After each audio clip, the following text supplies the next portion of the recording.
All right, so this is, of course, the latest bit of information that is coming in, where Iran has launched another wave of missiles, ballistic missiles, at the state of Israel, where the IDF is saying that the Iranian missiles were targeting central Israel, which is why the sirens have gone off in central Israel. The Israelis so far have also not given any confirmation about what has been the fate of these Iranian missiles and drones that have been launched by the Iranians, how many of these have successfully struck targets, how many of these have been intercepted.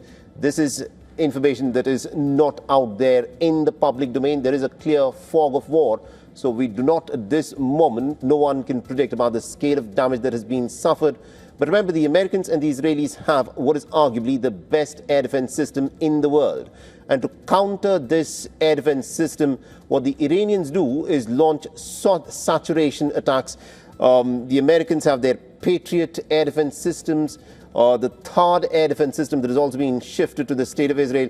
The Israelis have their own very sophisticated multi-layered air defense system that includes the Arrow 2 and Arrow 3 air defense system for taking down long-range missiles, the David's sling that is used for taking down intermediate-range missiles, and also the much-touted Iron Dome, which is effective not against the long-range and the intermediate-range missiles like the ones that the Iranians are firing at them, but rather it is effective against these crude rockets that are fired by these ragtag militias such as Hamas and Hezbollah.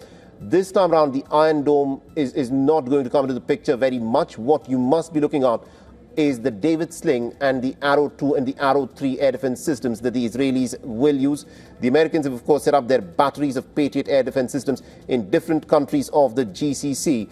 And it remains to be seen as to how many of the Iranian missiles and drones have been taken down by this multi-layered air defense system that the Americans have, of course, put in place. But the economics of shooting down some of the Iranian drones and missiles is mind-boggling. The Iranian drone, something like the Shahed drone, costs $20,000, and the Americans have been using the interceptor missiles that cost anywhere from $40,000 to $100,000 to take down a drone that can be manufactured for something less than $20,000 to $30,000. This is how this war will continue to play out.